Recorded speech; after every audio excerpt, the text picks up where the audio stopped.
Jadi emang ini ya, apa namanya, strategi komunikasi itu nggak main-main ya sebenarnya. Kalau Ya, orang yang ngerti ya heeh. kebutuhannya, terus apa pentingnya strategi komunikasi ya. Gue pribadi sih dari dulu nggak merasa nggak ada profesi yang nggak penting. Nggak, maksudnya kadang kan orang yang tadi lo bilang asal. Iya itu dia makanya gue merasa nggak ada profesi yang nggak penting. Sementara culture di Indonesia banyak Hmm. yang merasa, oh pentingan dokter. Oh ya, nggak ada Hmm. tukang baju dokternya bugil dong. Hmm. Semua gue Yang saling bener keterkaitan aja, kan. lo mau diperiksa dokter nggak pakai baju? Bukan, nggak ada yang penting, semua punya tugas masing-masing gitu. Cuman bidang ini kalau setahu gue, pengalaman gue ngerjain ini dari tahun 99. Hmm. Pengalaman gue di Indonesia dari 2003 ya, Hmm. bidang ini. Pengalaman gue tuh orang merasa bisa. Oh gampang, bikin iklan aja, syuting gini aja, bikin poster aja gitu. Padahal Padahal bukan sekedar itu. ada pesan yang memang harus disampaikan. Bukan itunya yang penting. Kadang aja kita ngelihat ada iklan 5 detik, 10 detik, 15 detik ya. Ini setahu gue nih bos ya, bikin yang 5 detik itu pala pecah itu malah kalau nggak ngerti ininya kan. Karena dengan 5 detik kita mesti menyampaikan yang segambreng misalnya Iya. gitu. Dan nggak mungkin Dan 5 nggak detik. mungkin, 5 detik kita harus, kalau produk, produknya apa, udah selesai. Ulang lagi, brandnya produknya apa, ulang lagi. Dan itu kan mereka pasti disupport sama yang lain, iklan majalah, poster lah, mungkin launching produk, mungkin roadshow, ngedemo. Nah dengan era digital sekarang gimana tuh? Apakah Masih sebenarnya masih sangat penting. Soalnya sekarang kalau lo punya produk baru, lo nggak ngeliat, lo nggak megang, lo nggak bakal order online. Produk iya, baru lo. tapi produk lama juga kalau kalau kadang-kadang kita masih nggak berani tuh pesan Nah, tapi online. kalau misalnya kita beli produk elektronik Eh, dari merek yang udah kita kenal dan kita sering beli merek itu, kita berani pasti sekarang beli online. berani, Ya, berani. kayak gitu maksud gue. Ada bedanya. Itu aja kan ada ilmunya tuh. Nggak bisa asal-asalan. Tapi kalau produk baru, orang belum kenal nih apa, langsung jual online, gak ada yang beli dong. Terlepas dari pemalsuan brand ya, karena kan pemalsuan brand kan kembali lagi di online itu kan merek A, B, C yang kuat-kuat ditempelin tuh. Padahal sih barangnya abal-abal begitu Ya. kita terima kan. Nah, kalau ternyata barang yang nggak, strategi udah bener tapi barang yang nggak laku gara-gara pemalsuan, bukan salah strategi dong, salah pembajak. Soalnya buktinya bajakannya laku merek itu. Berarti strateginya bener, bikin orang nyari barang itu, Strateginya benar, bikin orang nyari merek itu kan. bikin orang nyari barang itu dan bikin pembajak bikin barang itu. Cuma yang salah ya pembajak. Jangan terus balik lagi, woi barang gua nggak laku, gua udah bayar sekian gini. Ya itu pembajak nggak lo apa-apain gitu. Jadi sekarang kondisinya kan begitu. Produk nih mirip 100%. Ya kita sebut aja deh apa speaker aktif apa yang ini. Mereknya merek-merek terkenal tuh semua tuh. Tapi kan kita membedakan mana yang asli, mana yang KW aja susah sekarang. Benar, agak susah. Tapi kalau emang orang yang biasa belanja merek itu, pasti kan dia tahu cara. Pergi ke official store-nya lah, lihat dari harganya, ini nggak mungkin nih, ini nggak mungkin nih. Ada juga orang yang yang penting gue cuma pengen denger musik, ya nggak masuk. Silakan gitu. Silakan gitu. Berarti emang lo bukan target marketnya barang itu. Mantep. Bos, ngomong-ngomong nih di luar dari yang tadi nih, kalau bahasa bercandaannya kejebur di strategi komunikasi ini ceritanya gimana nih? Kejeburnya nih, maksudnya apa emang lo minatnya memang di situ atau memang seiring berjalannya waktu akhirnya lo masuk ke wilayah itu? Seiring berjalannya waktu. Dulu gue sebenarnya pengen kuliah musik. Karena memang passion lo Emang di situ. passion gue di situ sebenarnya, pengen kuliah musik. Cuma sama almarhum bokap dulu dibilang mendingan cari kuliah yang beneran bisa kerja nyari duit. Musik jalanin aja. Bagus. Gue bilang bener juga. Bener. Terus hobi kamu yang lain apa? Gambar. Diusulin sama almarhum bokap. Graphic design aja ambil. Ya udah gue. Padahal zaman itu masih langka tuh ya di Indonesia. Terus 92. Balik lagi sebenarnya nggak langka loh. Cuma orang pada nggak kenal advertising tahun segitu udah banyak banget. Lebih ke ini wilayah advertising ya. Advertising PR belum terlalu banyak. Yang di atas Stratcom gini apalagi masih belum terlalu banyak. Tapi istilahnya kan advertising udah termasuk. Udah banyak sebenarnya. Awalnya sih gitu, lulus kerja dulu di Amerika, sempat jadi animator, sempat jadi editor, sempat jadi post production. Pulang kerja di advertising sebentar, terus akhirnya gue pikir-pikir ngapain gue advertising doang ya, sedangkan kadang-kadang yang klien butuhkan datang ke advertising itu lebih dari cuma advertising. Akhirnya gue pindah ke Stratcom. Itu emang ada sekolahnya khusus ya? Sekolahnya dulu kalau gue di Amerika nama jurusannya tuh Applied Communication Technology. Keren ya namanya. Kalau orang sini bilang lo DKV ya, bukan DKV sih, gue bukan desain bukan desain visual, bukan. Kalau di sana itu emang diajarin untuk jadi creative director. Kalau di sini setahu gue diajarin buat jadi graphic designer atau art director aja. Kebanyakan begitu. Setahu gua, ini kan kita sotoy aja deh ya. Ya benar. Namanya juga obrolan santai. Salah semua ya nggak apa-apa kan. Iya. Ya alhamdulillah ini jadi ilmu ya, nama-nama ilmu ya. Mudah-mudahan. Kan namanya juga kita berbagi ini aja, berbagi sharing lah ilmu. Jadi sebenarnya setengah kejebur dong ya. Setengah jebur. Tapi lu malah menikmati. Gue dari dulu senang problem solving. Ini kan jatuhnya problem solving kan.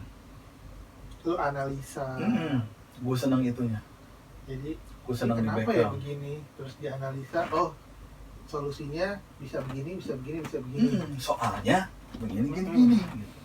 Asbabnya ini, begini. Gue dari dulu tuh senang main logika, senang main rasional. Gitu. Jadi funnya buat gue ya itu pas problem solving. Pas eksekusi gue gak terlalu nikmatin. Iya benar. Paling pas dapat laporan hasil baru tuh deg-degan lagi tuh. Berhasil apa enggak? Deg-degan lagi. Kalau berhasil berapa persen, kalau gagal berapa persen. Selama lo jalanin ini yang yang merasa puas itu dengan yang tidak merasa puas itu berapa persen? Dari segi klien apa dari segi hasil? Dua-duanya deh. Dari segi klien gini ya, persen susah kali gue ngomong. Dari segi klien gue merasa lebih puas kalau klien internasional luar negeri. Jadi lebih fair ya? Bukan, mereka lebih terbuka. Iya, maksud gue fair, dia apa adanya di mereka lebih terbuka, mereka terbuka sama ide baru. Kebalikannya kalau di Indonesia kita kasih ide baru mereka takut. Oh ini belum pernah ada yang kayak gini, udah bikin kayak si A aja. Akhirnya kita yang didikte. Dan akhirnya iklan jelek kita yang dikomplain, padahal kita angkat-angkat. Kan kita disuruh. Kalau dari segi hasil kerjaan, alhamdulillah sih banyakan yang sukses. Cuman yang gagal banget juga ada. Gagal banget juga. Segagal ada. Apa sih gagal banget gitu? Gagal apa? Barangnya beneran nggak keluar. Nggak dikeluarin apa nggak keluar? Nggak keluar. Entah itu gara-gara masalah di dalam atau gimana. Ada yang pernah ngalamin sendiri, udah kita bikinin strategi, udah kita bikin sampai output itu buku. Nggak mau dijalanin. Dan ditanya nggak mau dijalanin. Tanya alasannya nggak cocok aja katanya. Lo nggak cocok gimana, kita udah ngerjain selama setahun buat apa? Dan kerjaan gini lama loh. Iya lama. Kerjaan gini lama loh. Lu kan perlu apa namanya interaksi juga kan sama orang, Interaksi, riset sendiri, riset. terus nyusun konsepnya, trial and error, kita coba dulu bikin FGD, konsepnya kena nggak, lama loh. Analisa data aja kan, jangan analisa datanya, ngumpulin datanya kan nggak sehari. Paling males tuh kalau data tuh. Ngumpulin data nggak sehari. Habis di collecting, Dibaca dulu, kita analisa, baru nanti harusnya gimana. Dan nggak dirilis tuh. Nggak dirilis, nggak dijalanin, terus bilang gagal, konsultannya jelek, ya silakan aja. Kita semua tahu kan kebenarannya apa, ya silahkan aja gue mah. Kalau yang sukses, contohnya apa? Contohnya bukan contoh produk ya, tapi yang project gede deh, project gede yang terakhir sukses tuh yang sama kerajaan Belanda kemarin. Kita tuh misinya tuh mengenalkan dan membuat orang tertarik untuk membeli ayam yang dingin, bukan ayam yang dipotong di pasar, bukan frozen, dingin. Nah itu lumayan sukses. Soalnya ya itu balik lagi, kliennya tuh mau terbuka, kita bilang, oh market Indonesia seperti ini, karakternya seperti ini, approach-nya harus gini. Mereka bilang silakan. Karena mereka juga nggak ngerti. Iya, mereka cuma kontrol di pesannya. Mereka bilang enggak, pesannya harus ini, nggak boleh ini. Pesannya harus ini, nggak boleh ini. Itu lumayan tuh. Mereka juga ada reportnya, sampai ada di web mereka, devslife.com kalau nggak salah.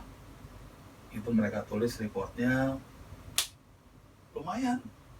Itu berapa bulan tuh kalau proyek begitu? Itu bikin strateginya setahun lebih.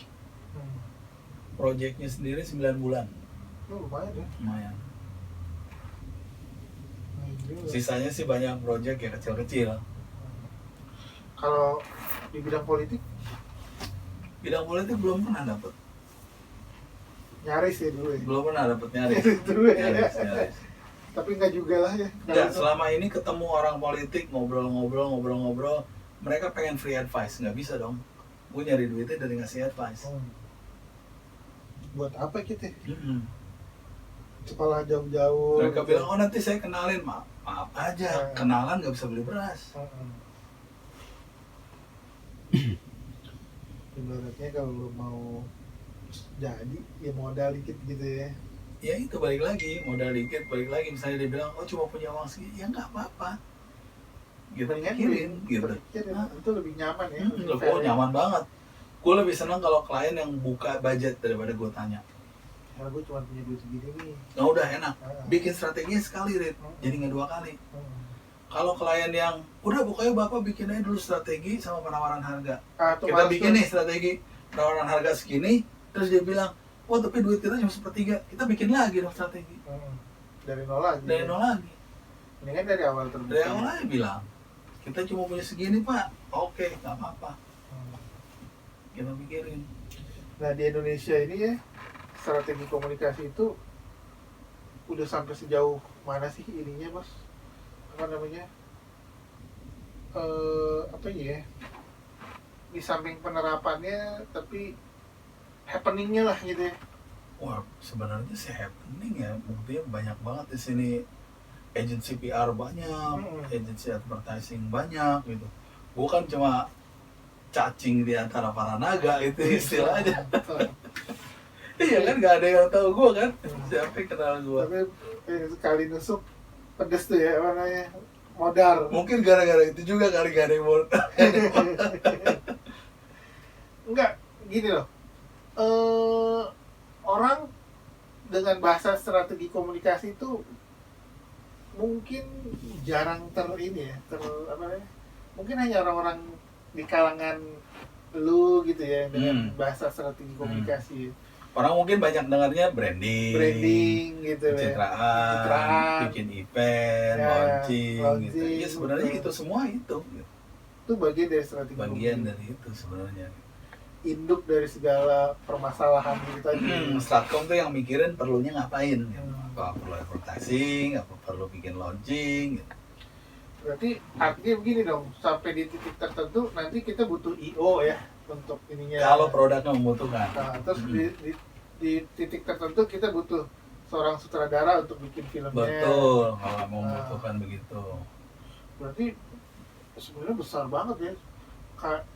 Bahasanya kalau di kampanye pemilihan presiden itu bisa banyak tuh turunan itu ya. Loh ya kan kita bisa lihat dari kampanye-kampanye kemarin. Oh, dari Blocking program TV, dari ngisi berita, dari kunjungan-kunjungan kemana-mana, pihak manapun ya. Betul. Pihak manapun, poster di online, mobilisasi massa, itu kan semua harusnya ada strategi yang benar. Kalau soal happening, sebenarnya di Indonesia mah happening sekali, banyak sekali yang cuman bidang bahasanya ini. aja ya. Bukan. Cuman kalau kita mau bilang yang bagus, nah, beda lagi tuh. Mungkin bagus ya bisa disebut nama orangnya itu lagi gitu. Karena memang dia doang kali yang punya standarnya yang memang bisa dinilai sebagai bagus itu tadi. Mungkin gitu juga, tapi di sisi lain balik lagi ke yang tadi yang gue bilang, orang banyak yang merasa bisa. Dan gak pinter ngebohongin klien. Bukannya banyak begitu sekarang ya? Itu dia, emang lebih banyak begitu. Hasilnya mah urusan ntar deh. Iya, hasilnya mah urusan ntar. Yang penting klien dapat dulu ya. Penting klien nembus, dapat kan iklannya jadi kan? Udah. Komplain apa sih klien? Paling begitu. Karena kembali lagi mungkin masalah budget juga kali ya. Jangan salah, banyak yang mahal loh yang begitu. Banyak yang mahal, banyak yang asalnya namanya udah kita dengar, tapi pas kita ketemu pitching, misalnya nggak tahu kok dia begitu doang. Iya tuh, sederhana banget ya. Bukan soal sederhana banget, kalau emang butuhnya sederhana, ya berarti dia jago gitu, nggak apa-apa. Tapi kalau kita bisa lihat loh, salah itu, bukan itu yang diminta, atau salah target, bukan itu ngomongnya. Berarti feelnya nggak dapet dong dia. Kalau menurut gue bukan feel, ilmunya belum nyampe. Oh. Tapi bukannya bagian dari kayak gini, ketemu orang kan ada yang ketemu orang terus ngerasain oh dia orang kayaknya karakternya begini nih. Iya ada ilmu juga sih. Itu kan bacaan karakter. Kita kan ini bikin strategi buat sesuatu. Jadi sebenarnya kalau orang yang ngerti terus punya duit, dia bikin strategi komunikasi buat dia sendiri, itu sebenarnya luar biasa ya. Oh iya, makanya Donald Trump bisa jadi presiden. Dia kan pinter, dia tahu target market dia siapa, target audience dia siapa. Makanya dia fokusin pesannya seperti itu. The Great American Make America Great Again. Make American Great Ya kan? Terdengar sedikit redneck, sedikit racist. Karena emang ternyata di Amerika lebih banyak yang begitu. Ya udah menang. Dia ngapain mikirin nyampein pesan yang saingan yang lebih sedikit? Pokoknya menang. Terserah mau hoax ke, mau ngebohong ke, pokoknya menang.